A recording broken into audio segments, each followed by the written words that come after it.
Yes, yes, yes. Welcome to Come Well to another episode, another ether soul, another doorway, another portal, entitled "Am I as I am, as you are, just as you are." Okay. I'm gonna dive right into today's episode. Before I dive into it, do a little quick infomercial again. Once again, the clothing line as well is for sale. Amaya Sazium, t-shirts, sweaters, pants, hats, whatever's needed. Um, uh, is on sale for purchase on my clothing line website as well as on my person. Also make things at home as well, make clothes at home, and it's on sale for 19.99 as far as shirts and sweaters and hoodies, things of that nature. 19.99, no matter the size. And the book, of course, like I showed you before, As You Are, which is my book, titled As You Are, The Art of Mastering Principle Within Personal Intimate Relationships. Okay, 19.99 as well when it's bought separately. But together you get it for 29.99, which is a $10 discount. It's like I always tell people, why would you buy the as I am without the as you are, or purchase the as you are without the as I am? They go together. They are symbiotically connected and related spiritually, out of one mindset and one intent, which is right here, direct in front of you, live right now, in this moment. Um, Today's episode is based on, oh, matter of fact, a better word is entitled, "What is your path?" Right? What is your path? What is anybody's path? What is my path? Um, what is this thing called path? And why do we each individually have this individual path, which is a part of some collective uh, movement or force moving forward? Um, so basically, because I was going to title it like, what is your path, or how do I recognize my path? Some people are like, well, how do I recognize my path? Is it separate from your calling, or is your calling and your path the same? Like, how do I know what's basically tailor made and custom made for me spiritually? And how do I carry the spiritual mission out by using this physical vehicle? And that's the whole point. How do I utilize this physical vehicle to carry out my spiritual mission? You know what I'm saying? So I'm gonna dive into it. You know what I'm saying? It's gonna open up as I go along. But first, let's look at the dictionary definition of what the word path, PATH, actually means. Right? Let's look at the dictionary definition of what it means. The word path is defined as a way or a track laid down for walking made by continual treading. So, and remember, we're looking at these dictionary definitions, uh, and we're dissecting it in a certain way and decoding it to out of the dictionary definition or the human brain definition to to extract a spiritual understanding of what's being put down in words or letters, or as we know as symbols. Okay. So one of the definitions, there's three definitions here. One of them is a way or track laid down for walking, made by continual treading. A way or track laid down for walking. Track is also symbolic of track of mind, because we're trying to relate this to the mind. And the mind is of the spirits of the heart, right? So it's something which we can't touch, which we can't taste, which is not um, a part of the realm of sense. It's a certain kind of just thing which is. Right now you can look at this video and just think about something else. You can think about, what you're doing after this, in an hour from now, tomorrow morning, next week, next month. You can be in this moment but still utilize the device of mind. So it's just this thing which is. So we're looking for key words and definitions that actually relate back or tie back to either the mind or spirit, which is actually, like I said, it's connected. It's interwoven, it's interrelated, it's the same damn thing. And many different ways of understanding. So one of them is a track laid down for walking. Um, to walk not with legs, but spiritually. See, which is why when your body moves, your mind keeps going. So that means that your mind now becomes the legs and the arms, or the etheric or the spiritual legs and arms, when the physical legs, the legs and arms are shut down and not moving. So you always have something which is moving that is non-physical when the physical isn't actually moving in that moment. That's why they say my mind is running. If your mind is running, then that means it has some kind of understanding of legs or feet. And these feet have a certain kind of ground or grounding when your mind is running. Because why would you say that your mind is running if your mind didn't have some kind of, you know, abstract understanding of some kind of legs on some kind of ground making distance? Okay, from one point to the other. The next definition, dictionary definition of the word path is the course or direction in which a person or thing is moving. See, now this is tricky. The course or direction in which a person or thing is moving.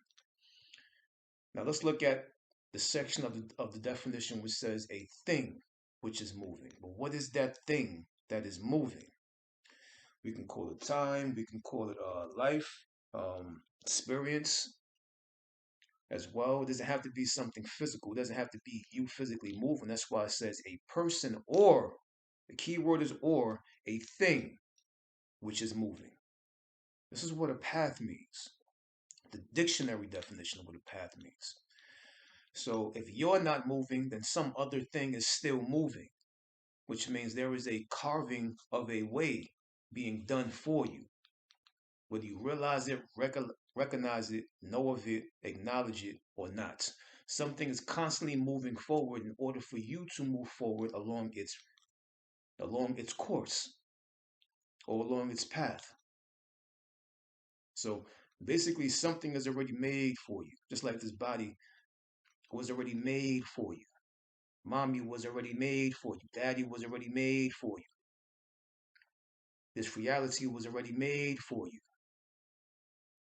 See, certain things were already made for you. Certain things already happened for you. Like you have the involuntary body and the voluntary body. The involuntary, which is something that doesn't need your volunteering, is the heart pumping, the blood moving through the veins and the arteries, the mind going, the lungs contracting and constricting, taking in oxygen from the nose and the sinus down, back up through the esophagus and out. So you have an involuntary, then you also have a voluntary. Like I'm volunteering to make this video right now, which is my own. This is when you deal with the principles of willpower, intention, action, application.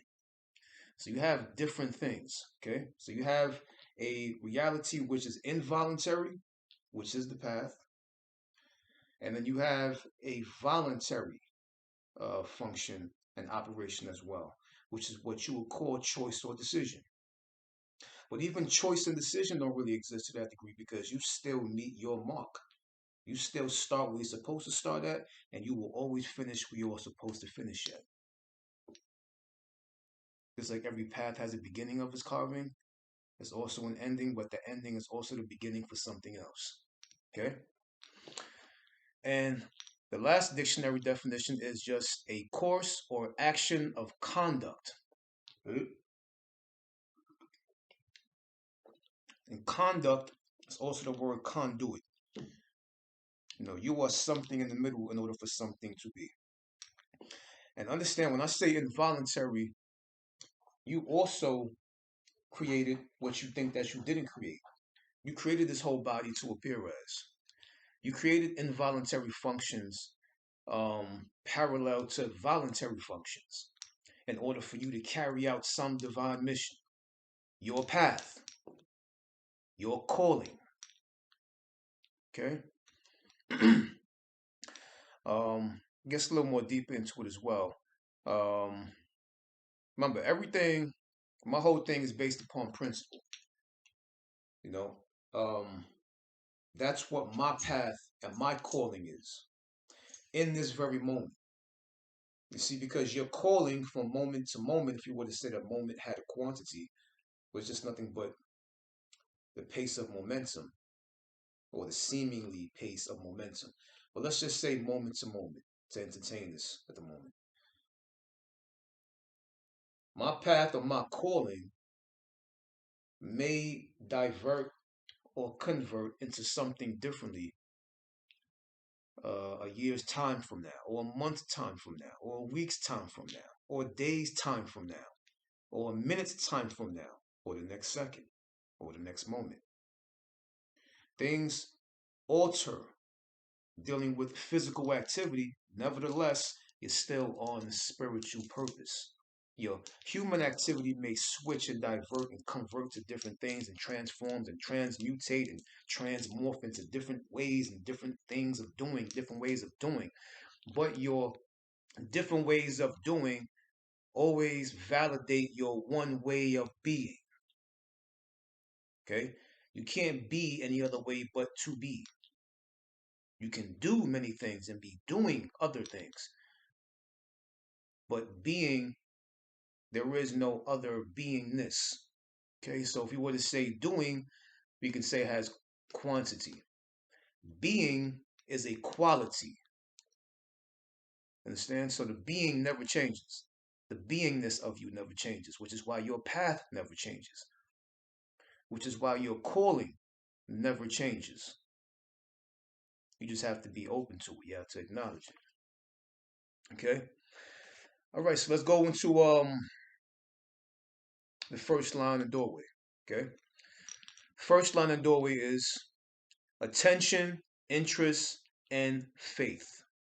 Attention, interest, faith. This is how you recognize your path. This is how you recognize your calling. The calling to the heart, the path of the mind. This is how you recognize your calling.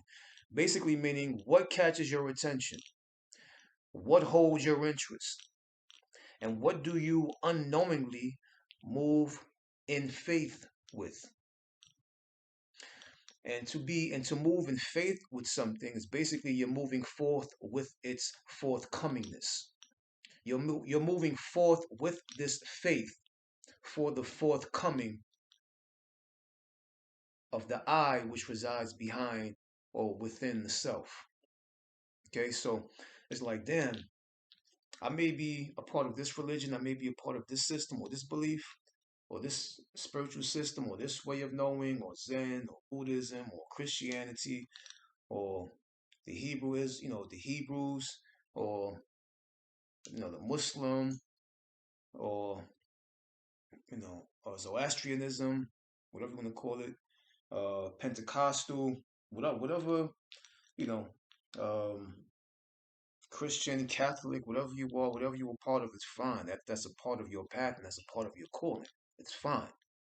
And you're following these practices and these scriptures and these teachings and these texts for a specific reason. In that moment, remember, moments change, just like weather changes. Things go through seasonal changes. And the word weather, like I told you, Weather is the same word as Whether. Weather is also whether or not am I going to stay like this or I'm going to do this next. The whole point of this path, which I touch upon in these videos, is to remain open, to remain a black hole. To remain a black hole moving through your wormhole, moving through your path of your calling. Be open to things that actually just genuinely and purely catch your attention for some reason, that hold your interest for some reason, that you find yourself not by choice or decision moving in faith with, moving forthwith for the divine forthcoming of you, which is the bring about of your I, the letter I. Okay? I self Lord and Master. This is what, well, it's another.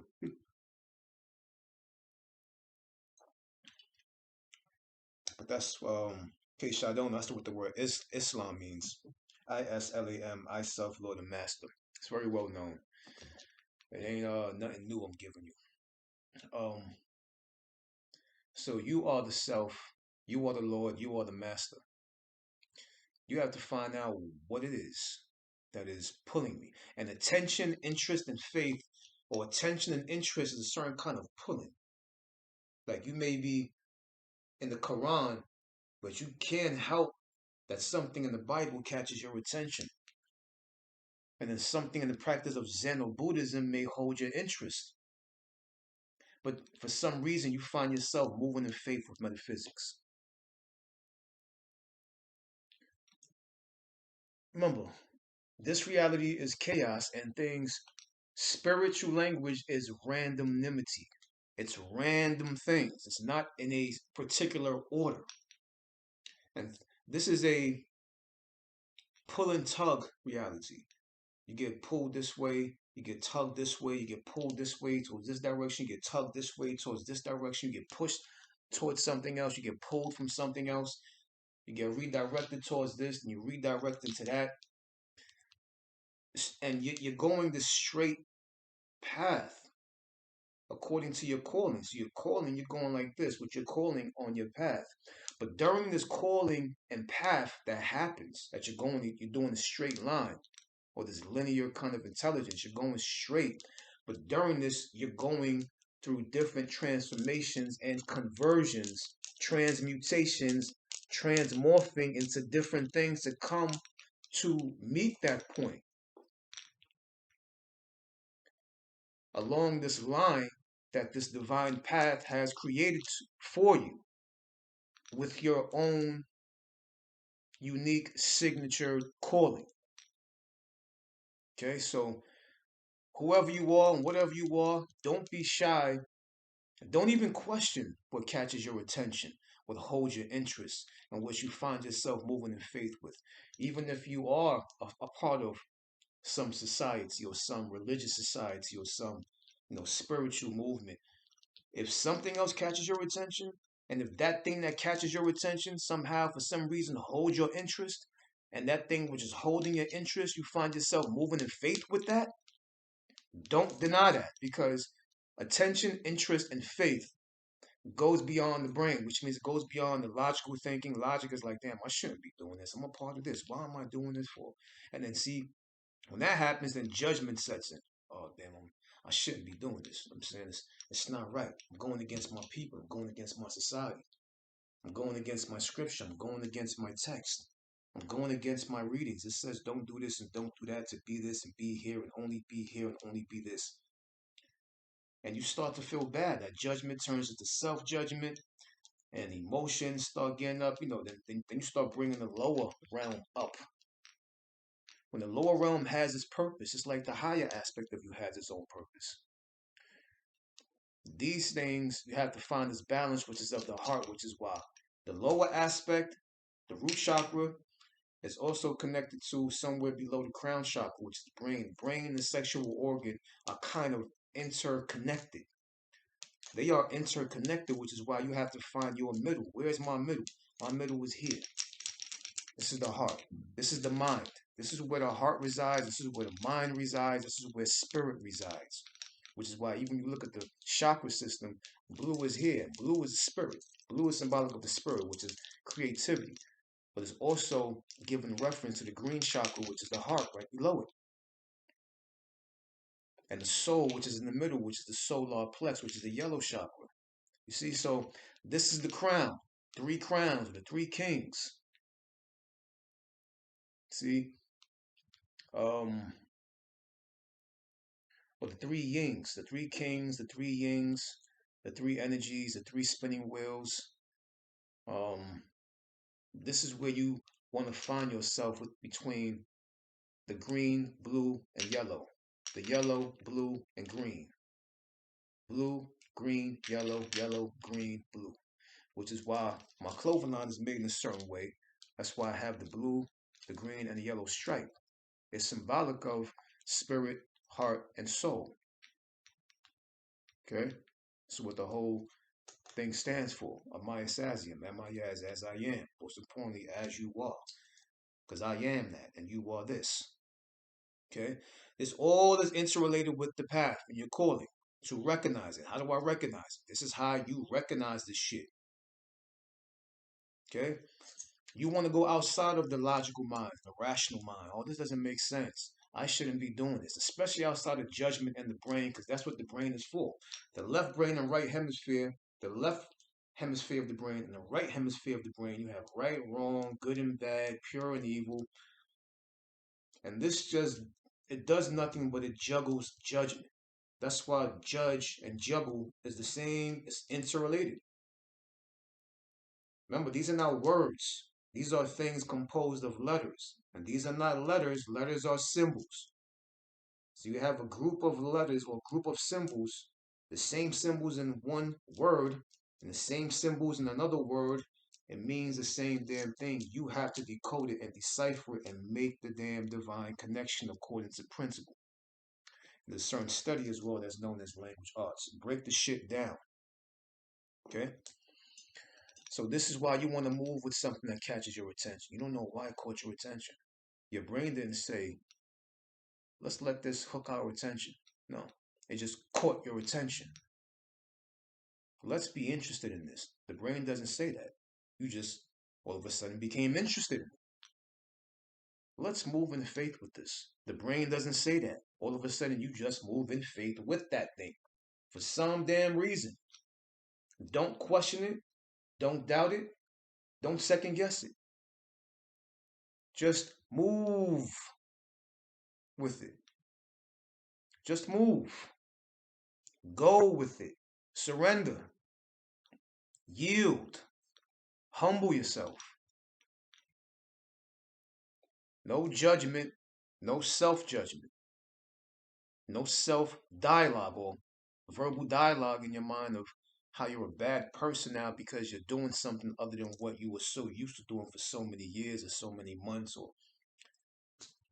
so many days or weeks, whatever you want to, whatever your duration was that you were a part of something. There's nothing wrong with being a part of something, just like there's nothing wrong with being departed from something or away from something or a part of nothing. A part of something and a part of nothing is all a part of the path. See, it's just knowing when to be involved and participating and when to pull away from the involvement and participation. Okay, so attention, interest, and faith. Attention, interest, and faith. These things have nothing to do with the brain. At first glance, at first moment of attention, at first moment of interest, that first moment of moving in faith with it and not knowing why. Don't question it because the brain will give you all kind of reasons. When you're of the heart and you're of the path, you tell the brain, mind your damn business. This ain't got shit to do with you. I utilize you along this middle path, along this calling in this path, along this calling in this path. I will utilize you as my devices to navigate myself as I move along my path according to my own calling. Okay? The next line of doorway is, you are here to collect and gather. You are here to collect and gather. Okay, this is also a part of your path. Life or living is just one long day of shopping. I just made a metaphor out of it to understand in a humorous way. Life or living is just, you can say, one long day of shopping. To stuff your book bag, zip it up, put it on your back, and travel or transcend to your next reality trip or your next life. So don't take this shit too personal. Don't get too serious with this. You're just gathering and collecting experiences. And this is what you have: sensory and sensation, stimulation. You have these things to function and operate in a certain way to make a memory imprint on you and within you. Because you're just stuffing your book bag and then you're zipping up your book bag and you're putting it on your back and you're moving towards your next travel or transcending towards your next physical experience when you leave this physical experience. Okay, so this is all just one long day of shopping. Saying, y'all ladies, y'all should like that. Just a joke. All right, I'll take it personal. Just being funny as the man that I am. Okay, it's just one long day of shopping. Okay, don't take it too damn serious. Chill out, relax, seek balance, sense yourself. The next line in doorway is learning and seeking. You learn to earn and you seek to yearn. Okay? Learning and seeking. This is also part of the path. We learn and we seek and we learn. But what do we learn?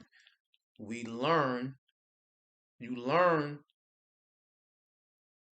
we learn to earn and we seek to yearn. Yearn is also connected to the word yarn, which is where you get the whole understanding or the technology or the fabric technology of what we know as crochet or crocheting. And I know you know what I'm talking about. Okay? Yes. Technology of crocheting.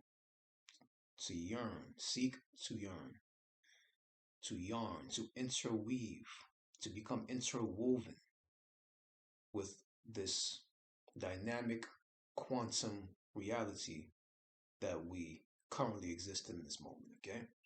So you learn to earn what? To learn to get paid, to get money, and you seek to yearn. So you're just feeding that yearning, or that yearning is that plant. You're just putting water on it by seeking. Seeking is the water, yearning is the plant. You're pouring water on the plant to make it grow. You're seeking to increase that yearning. Okay? You learn how to do things to get paid to survive. So learning is of the human nature, right? Right.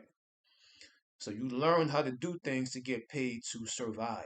That's humanity or human nature. And you yearn to know, okay, as the all knowing thing unknown to itself. See, so you yearn to know as what? As the all knowing thing unknown to itself. That's spiritual.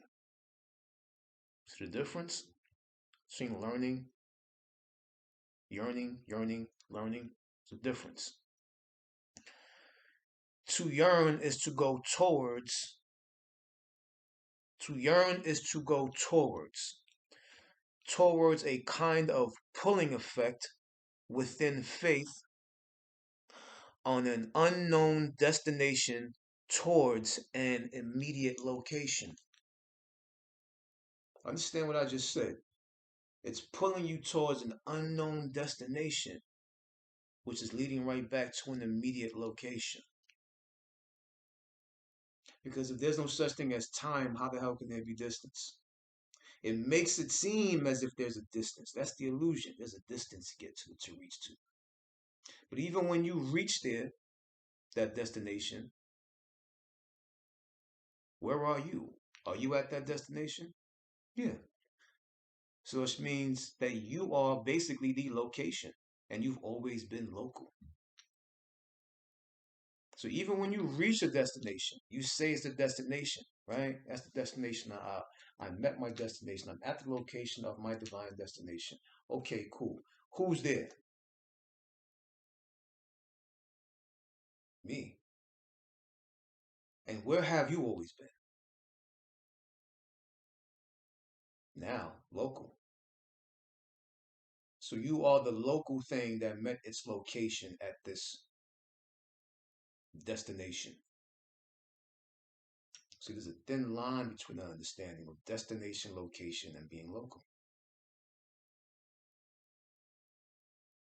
Your destination is at a certain location because the location validates the local thing that you are and always been here. The destination is here, the location is here. But since we have things and illusional things called legs, there has to be some kind of illusional thing that's making us think that we're moving towards a destination when we are the actual location, which has always been local. This is more of the understanding of your path and your calling and what this whole damn shit is about. Okay? So that's why I said to yearn is to go towards. Towards what? Towards a kind of pulling effect. So you think you're going towards something. So you think you're going towards something, but in actuality, this towards that you think you're doing is actually a pulling effect. You see, you think you're going towards something, but that towards is actually a pulling effect, pulling you towards it. And it is you pulling you to yourself so that you and yourself cancel out and bring about the realization of the I. See? The of gets canceled out to recognize this as. You are just as principles, but you think that you are of this person. See? Next line of doorway is you use or utilize common sense to eliminate as much distractions away from your path as possible. Utilize it, with your mate, your wife, your husband, your significant other, your man, your woman, whatever you want to call them, your creation. This is when you utilize common sense. And common sense, of course, it can be of the brain, but it can also have it can also possess a spiritual understanding as well. Okay. Um, you use or utilize common sense. When do I utilize it? You utilize it to eliminate as much distractions away from your path as possible. Well, how do I utilize it? Or what do I utilize it for? You utilize it for privacy, silence, balance, self reflection, and space. Okay, those are the principles I want to get to when I utilize it.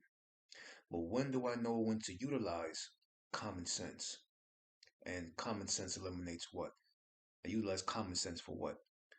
Utilize it to cease friction and neutralize you basically you utilize it to cease and neutralize outer friction and conflict between you and your mate in order to return back to the silence of your mind.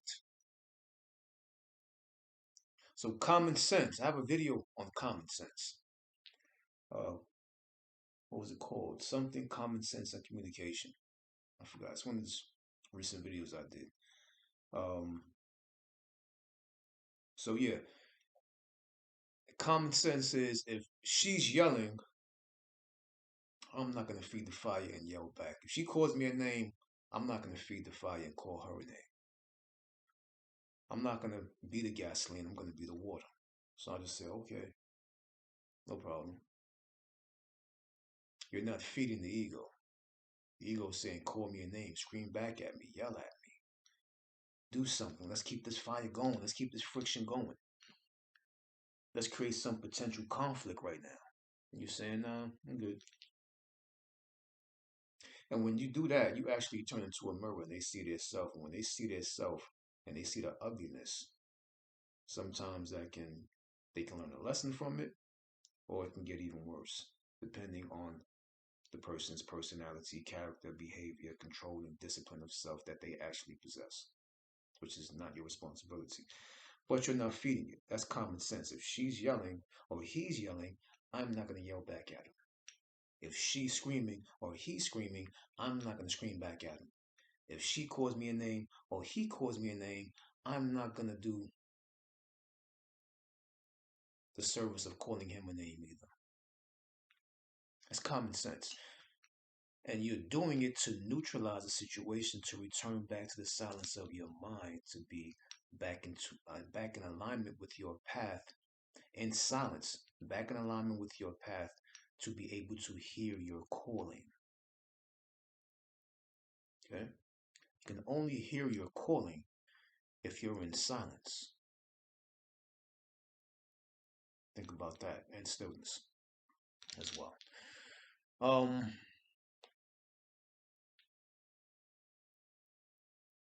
Next line of doorway is, I'm not too sure what the hell I want with this one. Overload, overdrive, constant input, information overload in the brain creates shutdown of the body, brain, heart, and organs ultimately. As you receive in form, always remain in out form as much as possible. So you don't become uniformed. As much as you receive in form, remain a thing of an out form so that you don't become uniformed. Okay? A uniforming can potentially veer you away from your focus of your path.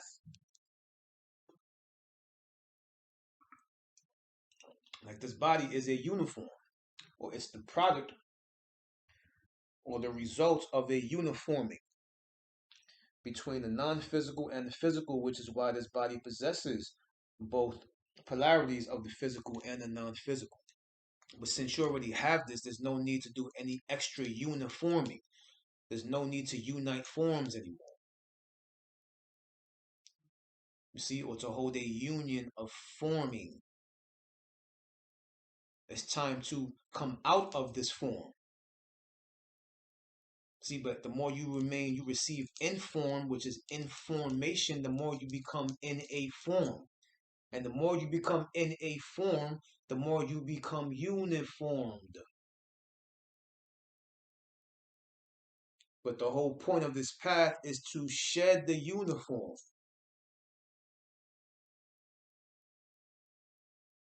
to come out of form, to be formless. You see, you already are a form. You're carrying on a formless message, a formless path, a formless calling. It is formless.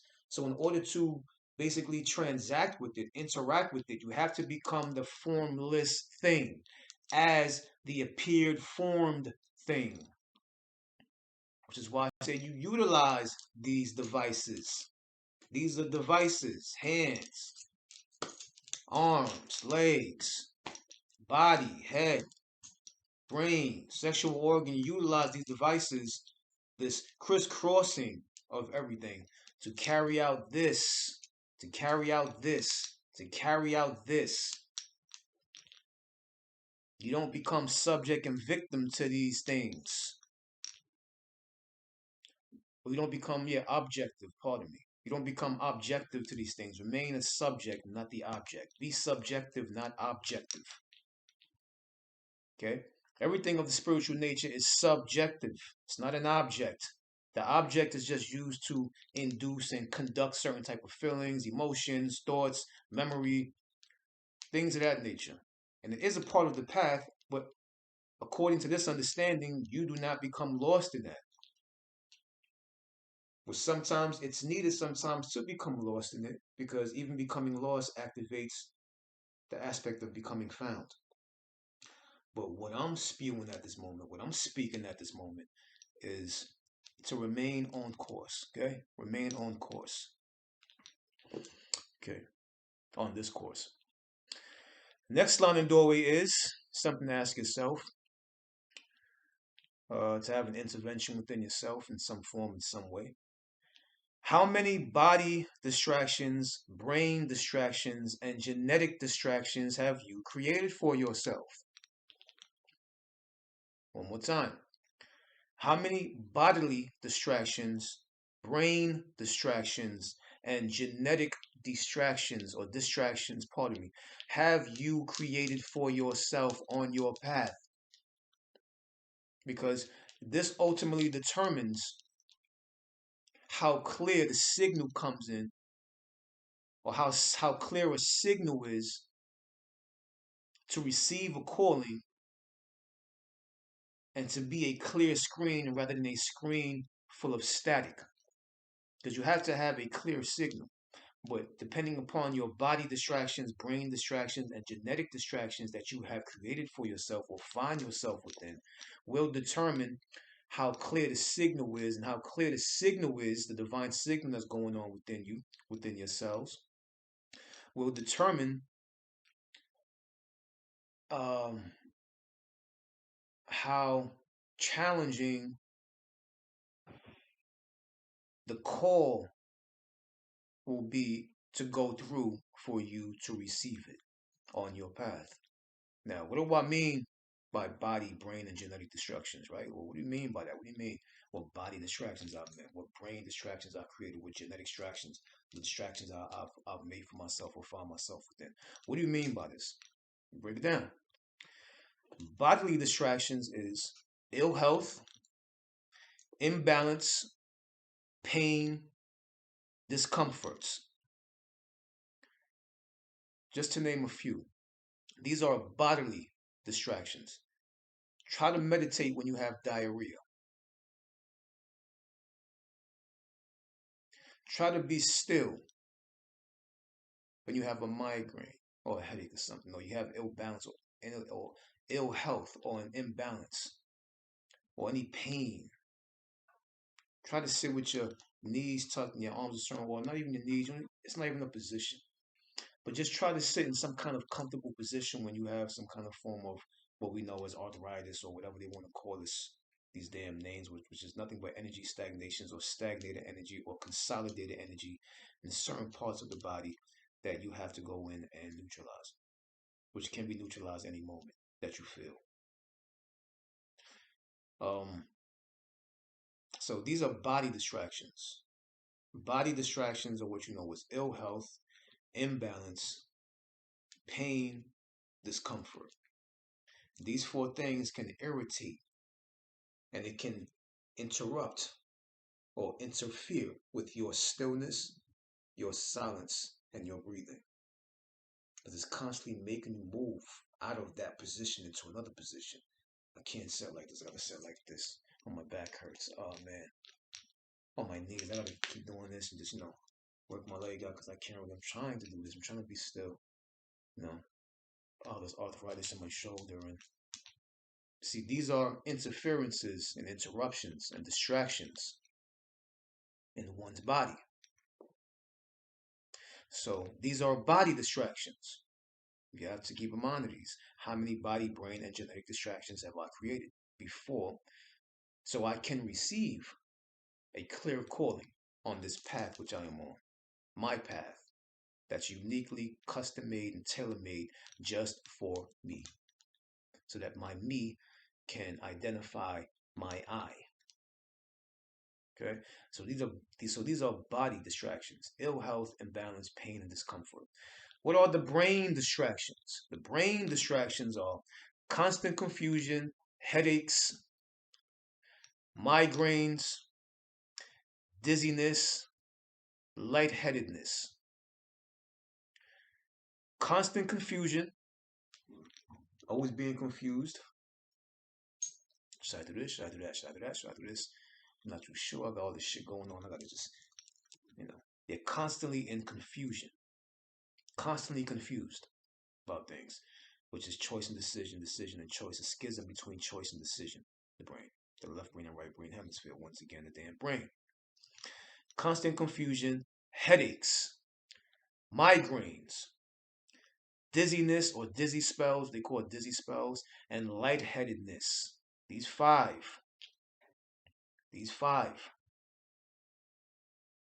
are brain distractions or brain interferences or brain interruptions that can make your clear screen full of static so that you cannot see your path, or makes it very challenging to see your path because your path is supposed to be a clear screen. Like, this is a clear screen. You can see me talking on this video because it's a clear screen. But if there's static in certain spots of the screen, you're not going to be able to see this video. and you may not be able to even hear it because the static also makes a certain kind of noise. So visual and sound and audio. Your visual and visual aspects and principles of your path will become very challenging to decode. Okay?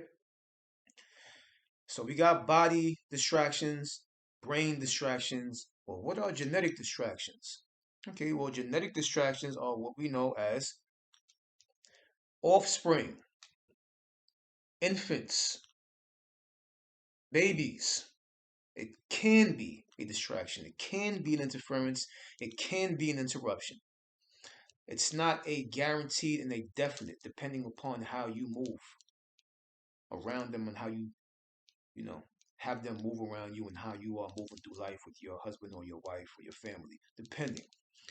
But these are potential interruptions, potential interferences, and potential distractions, not definite.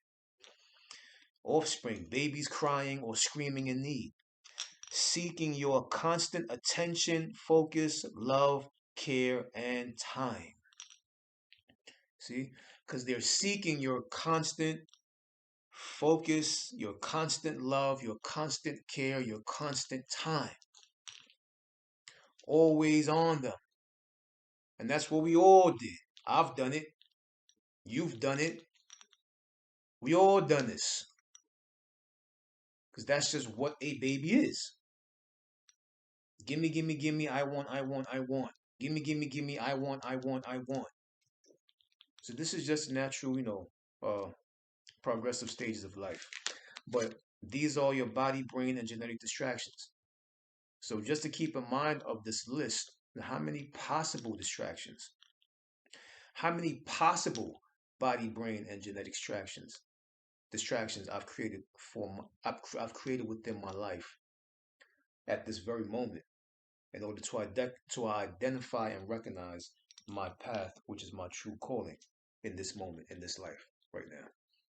So remember, body distractions, ill health, imbalance, pain, and discomfort, your possible brain distractions, constant confusion, headaches, migraines, dizziness, and lightheadedness, and your possible genetic distractions, interruptions, interferences are offspring, which are babies or babies crying and screaming in need, seeking your constant attention, focus, love, care, and time. Because focus, attention, and time are very important according to the understanding of the path. Okay. The next line in doorway is it is a hidden sacred navigation. This is what your path is. Your path is a hidden sacred navigation that only you can identify. And everything that you do, wait, only you can identify. And everything that you do, everyone you're around, and everywhere you go, look for your invisible arrow. Well, how am I supposed to find my invisible arrow? You'll know. You'll know. Because, but it happens within turning of events, situations, places, circumstances, results, outcomes. Follow that which is telling you to follow. Okay? Your path is a hidden sacred navigation that only you can and only will be able to identify. And everything that you do, everyone you're around, and everywhere that you go, look for or be aware of your invisible arrow or this invisible arrow. An arrow which is always pointing in the same one direction. That one direction is your own custom made pointing arrow, which is always speaking to you and always pointing you in that same direction. The direction or directing that it is and does has nothing to do with left, right, up, down. It's an intelligence. So this arrow is not about pointing you up, down, and left and right. It's just a divine intelligence. But nevertheless, it is a direction and an arrow pointing a certain way, and it never points anywhere else. It only has one direction. It's like the path only has this. When I'm talking about your path and your path and your calling, this is the arrow. You see that triangle? This is the arrow. That arrow. Now do this. You see that? That's the arrow. See? That's the arrow. It's pointed this way. Always pointing this way. Because only one way to go. There's only one forward in existence. There's only one life, one death, one death, one life, which is what I call birth and birth. There is no life or death, death or life. There's only birth and birth. Okay?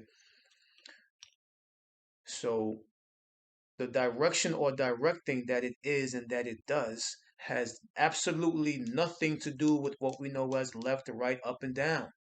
It is an intelligence beyond that understanding.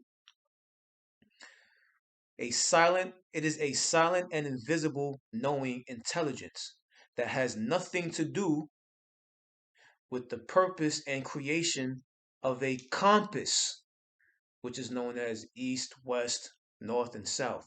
It has nothing to do with the knowing intelligence. It has nothing to do with that. It's a knowing intelligence of your divine arrow.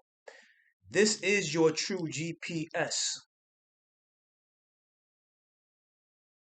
This divine arrow, which your path and your calling is based upon, is your true, the most truest, most purest GPS.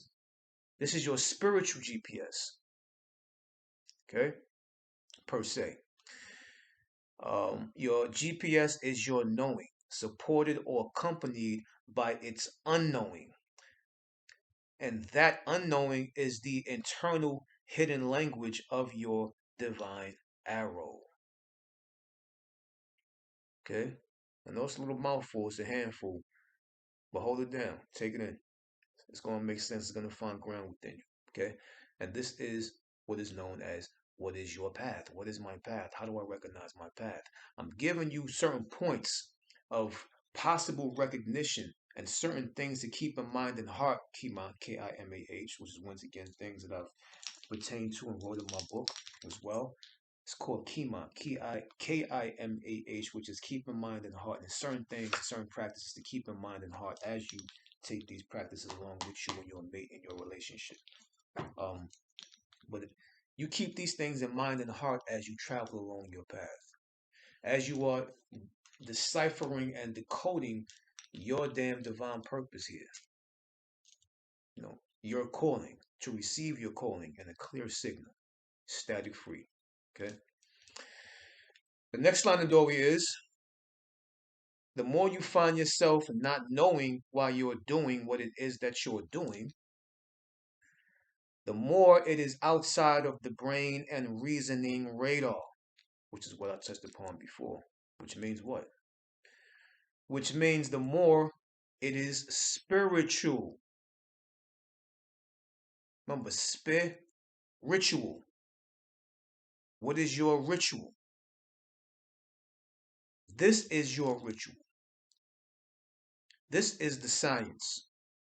This is the seance that you conjure up and conduct and induce within yourself to carve that path for you to recognize and hear your calling. Okay? The more you find yourself not knowing what it is that you're doing and what you're doing, why you're doing what it is that you're doing, the more it's outside of the brain and the reasoning radar, which means the more it is a spiritual thing or spiritual contact you have made or spiritual acquaintance that you have come in contact with. And the more it's spiritual, the more it's just pure potential at play. Because remember, it's potential. It's something that keeps on going as if it's like a lit flame that doesn't, the flame never goes out. It's activated. It's on. No, it has awoke. It's up and it's going forward. All you have to do is move along with it. Okay. Um, the space, gap, and intelligence of potential is nothing but what we know as etc. The word and, the dot dot dot after the word etc. etc. Dot dot dot. You know, which means that it is the unknown continuing or divine continuation of self continuum, the anonymous ongoing or ever going, which is ever growing and ever knowing. You understand that? Do you understand? Is, is it clear to you? That which is out of reach, make it near to you. That line right there is in one of the album, my album I got coming out, one of the tracks I have. I guess a little promotion. Do you understand? Is it clear to you? That which is out of reach, make it near to you. Okay? It's a very metaphysical album I got coming out. Entitled As It Is. Let me get back to the lesson. So, the more it's spiritual, the more it's outside of the reasoning, you can't reason with it. There's no logic that exists in there. It's outside of the reason radar and the radar of logic, which just means it's outside of the boundaries of the brain. The brain cannot comprehend. It's incoherent when it comes to this kind of spiritual understanding. Okay? So, the space, gap, and intelligence of potential, the space of potential, the gap of potential, and the intelligence of spiritual potential is what we know as, the terminology of etc, the word etc, which means etc. The word and the dot dot dot, which means it's a continuing thing. This is what the gap in space and intelligence of what we know as potential is. It's just something that's just ever lit. It's forever going, which is why I said it is the unknown continuing. It is the divine continuation of self continuum. The anonymous ongoing, ever going, which is ever growing and ever knowing. Which basically means you can't put this shit in no work. Don't even try to. Even be putting this into these words or this kind of wording or terminology, it still ain't doing the justice because it does not belong in the word. Which is why I have so many descriptions of it, identifications of it, but it can keep on going. It's pure potential. This is your your spiritual knowing. This is your path. This is a part of your path. How do I recognize my path? This is how you recognize the shit. I'm giving you key points or chi points. Okay? Points of energy. Only hear me, listen.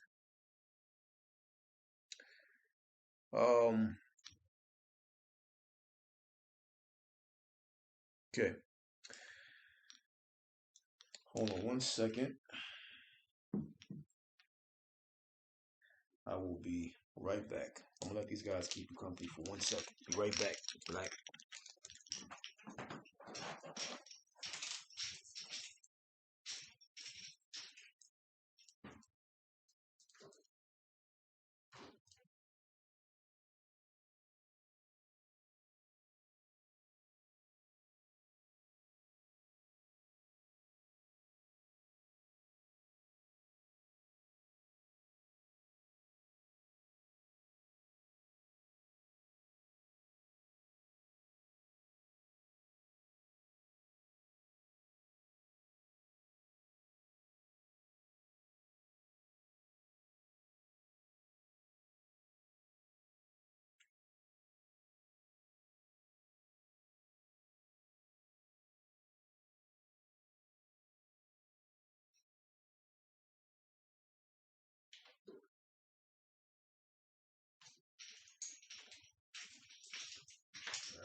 Alright, let's get back to it. Let's get back to this. I ain't got no time for your commercial breaks. Get back to this knowledge. Knowledge itself I need. Pardon the commercial break at the moment. Alright, let's get back to it. Next line in doorway is, and this is for people who seek a teacher for some reason. I don't consider myself a teacher. Never have, never will. There's nobody which is a teacher. And when you break it down in principle understanding or metaphysical understanding, right? A teacher is nothing but a torturer. Teacher is a torture. Not Torture, but Torcher. A torture, meaning one who lights a torch, meaning a fuse of some sort has to first be present in order to be lit. Meaning what? Meaning the one, meaning the one in the learning position already possesses that specific potential before the so-called teacher appeared or appears. So if anyone's seeking a teacher of some sort, nobody's a teacher, not even me. I'm just sharing my experience with you. And the reason why you're listening is because we are one and the same. Okay? We're all spiritually connected. So you're not listening to me. You're listening to another version of yourself speaking back to you. And most importantly, speaking through you. Okay? So, pardon me. I got you. So a teacher is a torturer, meaning one who lights a torch, meaning a fuse of some sort has to first be present in order to be lit. Meaning the one in the learning position, which is you, if you are seeking a teacher, already possesses that specific potential before the so-called teacher appeared or appears. Every void or voidal existence becomes automatically fulfilled. Every hole gets penetrated. Okay? Learning is a certain kind of penetration. You're learning to activate the yearning. Or you think you're learning, but you're just getting reminded. And to get reminded, you have to get rewinded, which is why I say give to recede, which is also part of the path. You give to recede, which means you shed to return. Okay? And you return in order to reburn. So a teacher is a torturer, one who lights the torch within you. But how can a torch be lit within you if there wasn't some fuse already within you present before the teacher appeared? This is the whole point of this damn line and doorway that we just went past. Okay. The next line and doorway is the understanding. This to why to be of love is to be when you're loving on the path, or to be of love on the path. This whole the deep understanding of the love aspect. To be of love, be loving. Love. There's all this love shit going on. To have a deeper, more metaphysical understanding of it from an occult perspective of it. To be of love is to be of emptiness. So to be of love, or love, this word, is to be empty. So you seek to be love, to be empty, to become empty. You seek to be love, to become empty. Okay? That's the whole understanding of it. The understanding of being love or loving on this path or on the path or the path, your path, is about being or becoming the absolute nothing. Why? Why do I want to become nothing?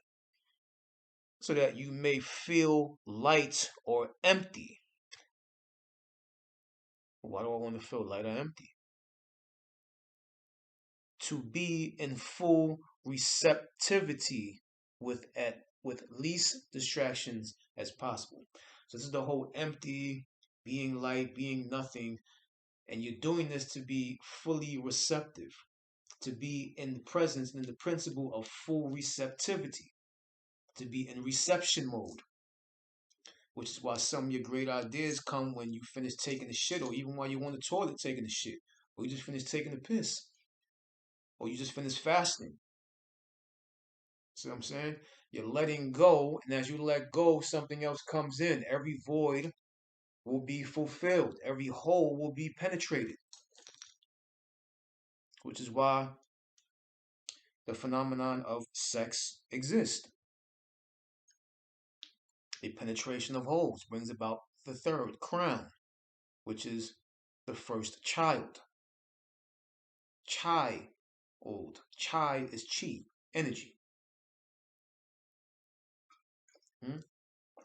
So, everybody's be loving, be of love, be lovely.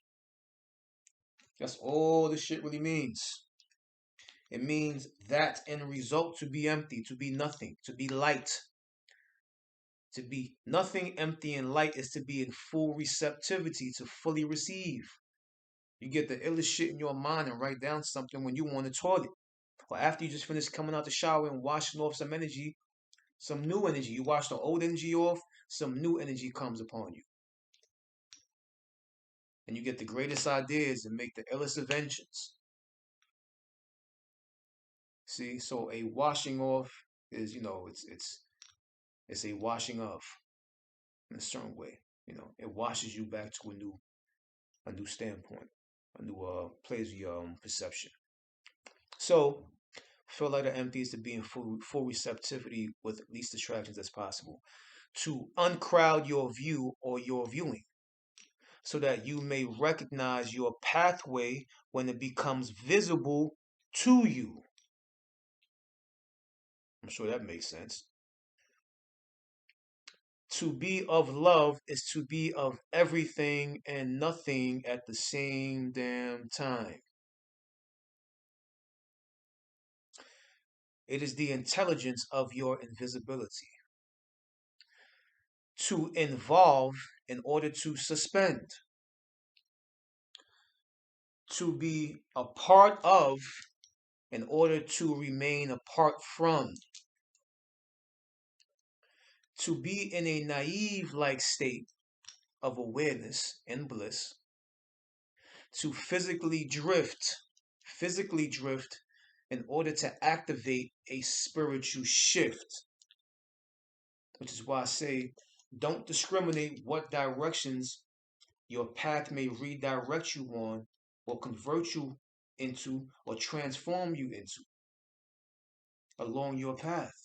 Because no matter what you're doing, you're staying on this kind of straight and narrow, which is the straight arrow. See?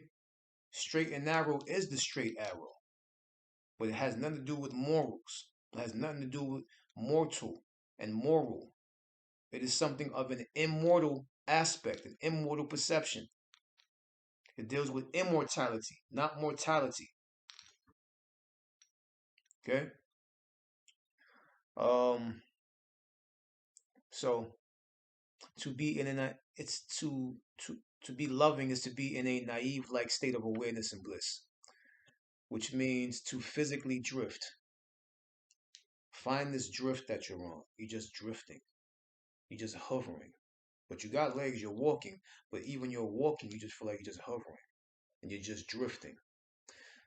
To physically drift in order to activate a spiritual shift. Okay?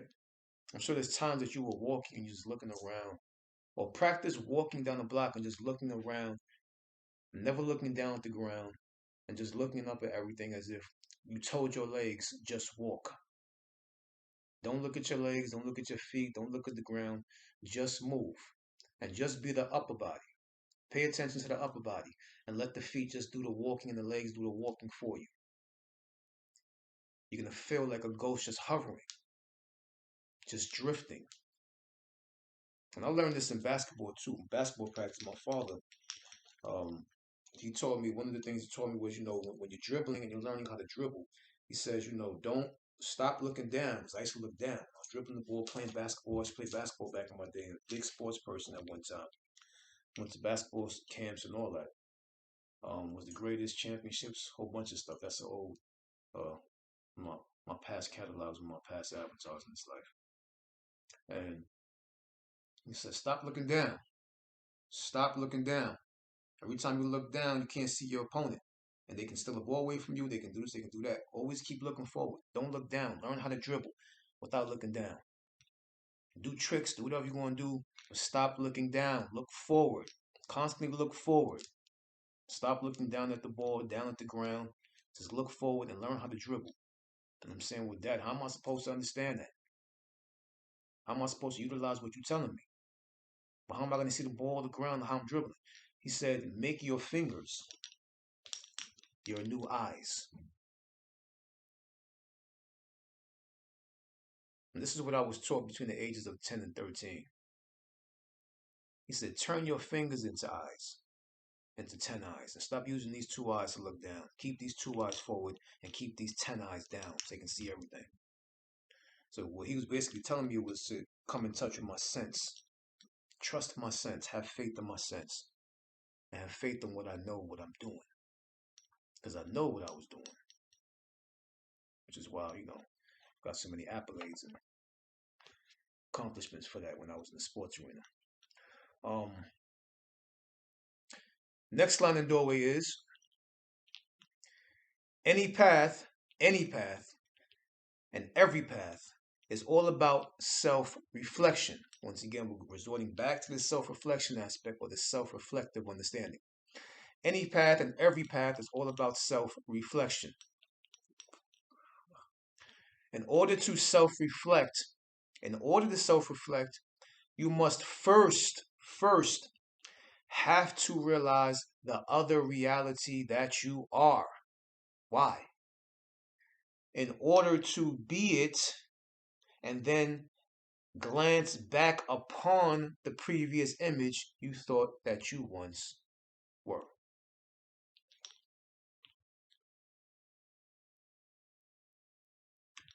How are you going to self-reflect if you think that you are this image?